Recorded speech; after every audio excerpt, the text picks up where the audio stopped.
Baik, saya kira kita akan ke Ibu Sedaristu. Dalam konteks ini tentu Komisi 5 ikut mengawasi jalannya undang-undang. Tentu pertanyaan mendasar di sini juga, undang-undang ini belum sampai 10 tahun karena baru 2014. Saat itu juga ramai-ramainya pemilu. Nah, ini saya mancing sedikit nih ke politiknya nih bagaimana.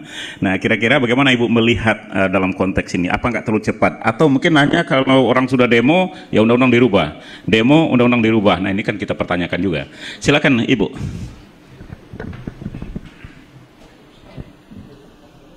Terima kasih Pak Moderator. Kalau saya kebetulan ada di Komisi 5 yang tentunya tugasnya mengawasi dari sisi pembangunan infrastruktur. Kalau melihat Undang-Undang Nomor 6 Tahun 2014, Undang-Undang Desa, sebenarnya undang-undang ini masih sangat relevan untuk bisa dilaksanakan. Akan tetapi masing-masing harusnya bisa memposisikan secara tepat, di mana undang-undang desa ini dibentuk untuk memberikan otoritas kepada desa dalam melaksanakan pembangunan maupun menata masyarakatnya dan melihatnya tentu agar dari sisi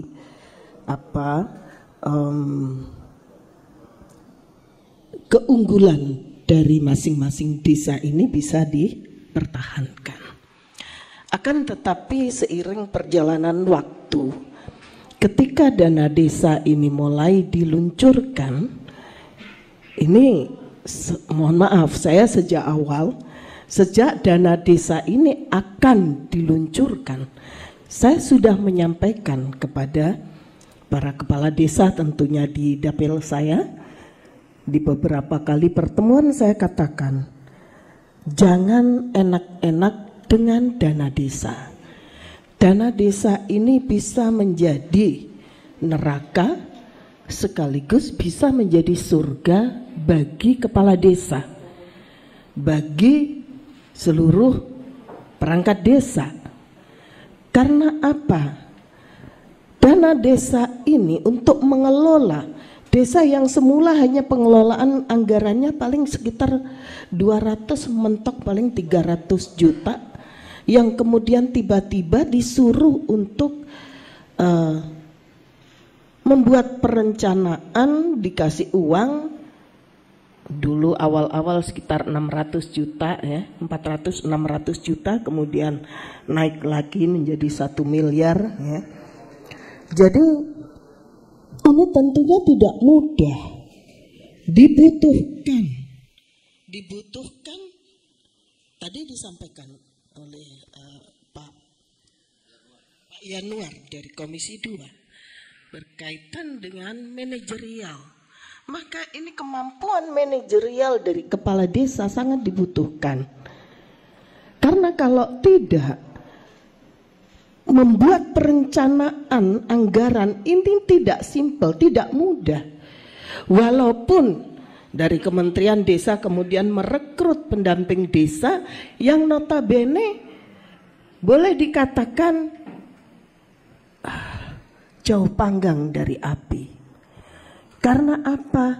Keinginan pendamping desa benar bisa mendampingi desa dalam mewujudkan sebuah perencanaan, mewujudkan sebuah pembangunan yang bagus di desa, ternyata ini belum bisa terwujud.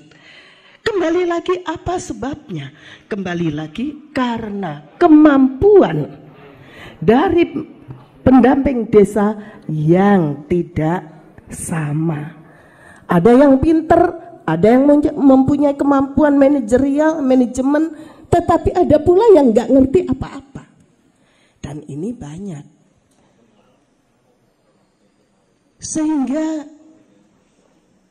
memang ini butuh waktu bagi desa untuk terus meningkatkan sumber daya manusianya, baik itu kepala desa maupun perangkat desanya sendiri, sehingga bisa menjadi satu pemerintahan dengan sumber daya manusia yang mumpuni untuk bisa mengelola anggaran yang cukup besar untuk setingkat desa.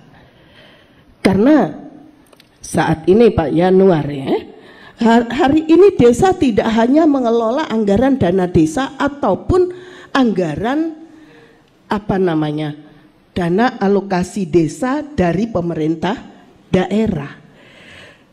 Juga ada program-program dari kementerian yang langsung diberikan kepada desa.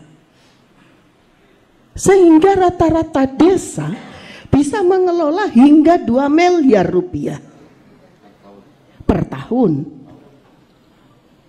Per tahun. Bahkan bisa lebih. Ya. Tentunya saya kira ini juga yang sedikit mungkin menggelitik bagi teman-teman. Kalau dibilang wah desa dengan anggaran sebegitu, tentunya siapa, pasti banyak orang yang ingin menjadi kepala desa. Iya lah. Apalagi dengan jabatan sekarang 6 tahun bisa 3 kali 18 tahun. Ya kan? Nah, ini sebenarnya yang menjadi salah satu persoalan. Padahal ketika kita lakukan pengawasan betul, dana desa yang peruntukan awalnya adalah untuk membangun infrastruktur dasar desa, ternyata pada kenyataannya ya banyak yang tidak dilakukan untuk membangun infrastruktur dasar.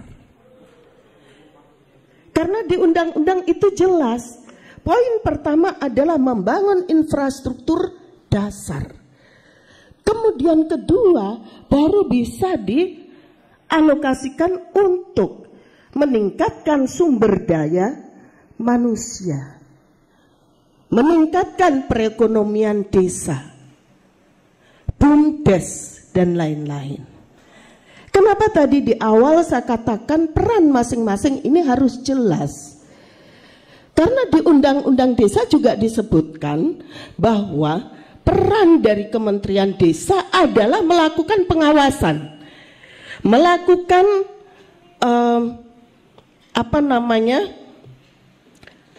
pembinaan, pengarahan kepada desa, bukan ikut campur dalam melaksanakan perencanaan. Dalam hal ini, dana desa harus dipakai untuk ini, kalau enggak awas. Ya, ini tidak boleh.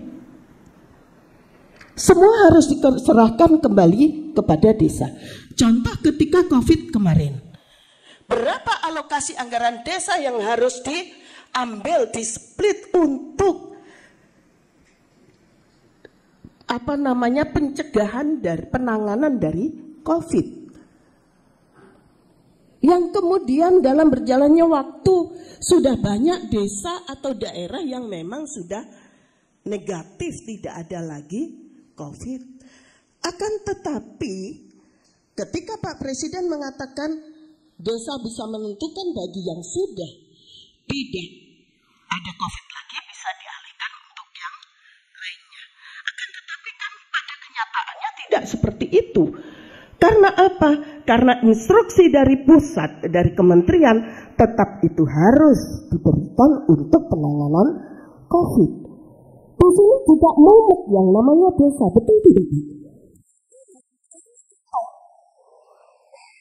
Ini dikasih ke masyarakat yang katanya dalam tanda kutip adalah masyarakat miskin yang butuh bantuan.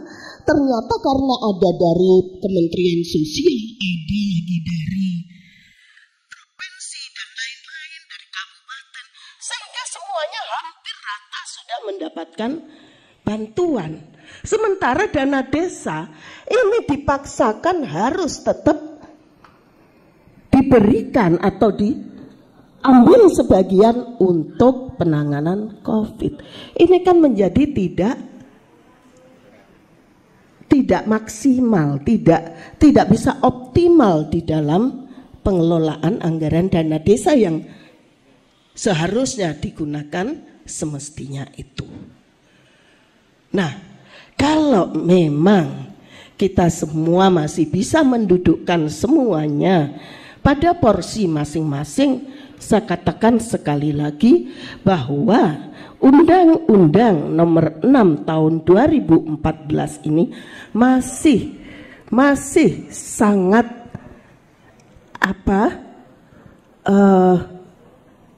masih sangat bisa untuk digunakan karena semuanya sudah diatur di situ, sudah diatur. Jadi saya kira kecuali nanti dari Komisi 2 kalau memang ada persetujuan untuk menambah masa jabatan, nah ini beda lagi. Tetapi saya kira kalau masih saat ini masih bisa dijalankan, saya kira belum perlu untuk secepatnya direvisi, ya, kecuali ya itu tadi, kalau memang apa yang menjadi tuntutan kepala desa itu bisa diterima semuanya, ya memang harus, mau tidak mau harus direvisi, ya. Saya kira itu dari saya.